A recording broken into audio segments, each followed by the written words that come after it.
Continuando con la organización de datos, en esta oportunidad vamos a conversar sobre los gráficos bivariados. Vamos a conocer cómo es la forma de graficar dos variables de manera simultánea y también vamos a interpretar la información que nos ofrecen los gráficos de dos variables. Ya vimos que podemos construir tablas de contingencia que nos permiten clasificar a los sujetos según dos variables. También podemos construir gráficos que permiten la clasificación de sujetos en dos variables. ¿Cuáles son los tipos de gráficos para dos variables? Son los gráficos de barras apiladas y agrupadas y también los gráficos de columna apiladas y agrupadas. Veamos el ejemplo que utilizamos para construir tablas de contingencia. Tenemos 10 sujetos a los que le hemos consultado sobre su estado civil y sexo.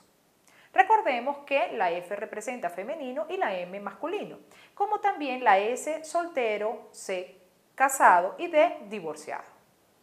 Como ya hemos visto, construimos una tabla de contingencia que tiene estas características. En las filas, el estado civil y en las columnas, el sexo. Ahora bien, ¿cómo representamos esta tabla de contingencia en un gráfico?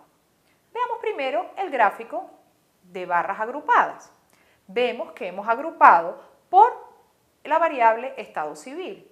Por el estado civil tenemos dos barras, una para el masculino y una para el femenino. Las verdes responden al masculino y las azules al femenino. Ahí podemos observar la cantidad de sujetos, mujeres que son divorciadas, que es una, la cantidad de sujetos, hombres que son divorciados, que en este caso son dos. Y así para cada una de las modalidades de la variable estado civil. Aquí tenemos la representación del gráfico de barras apiladas. Hemos apilado la cantidad de sujetos por el estado civil.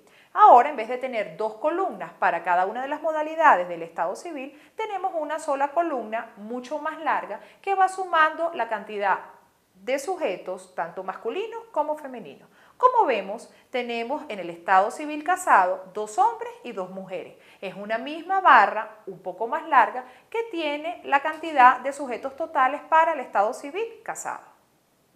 También podemos hacer la representación de estos datos a través de un gráfico de columnas agrupadas. Aquí estamos agrupando de igual manera por el estado civil. Tenemos un grupo para soltero, casado y divorciado. Pero en esta oportunidad tenemos una columna para masculino y una para femenino en el caso de soltero y dos columnas también para el caso casado. Tenemos una columna para el masculino y una para el femenino y de igual manera para divorciado. En cada una de las columnas aparece la frecuencia absoluta de sujetos que se clasifican en esos criterios. Esta sería la clasificación de estos datos en un gráfico de columnas apiladas. Vemos que tenemos una columna para el estado civil soltero, una para casado y una para divorciado. Es muy similar a los gráficos de columnas que hemos visto en la sección de gráficos para variables cualitativas, solamente que ahora la columna se divide de acuerdo al sexo. No solamente sabemos cuántos solteros hay, sino que sabemos de esos solteros cuántos son hombres y cuántos son mujeres. Igual para el caso de casado y divorciado.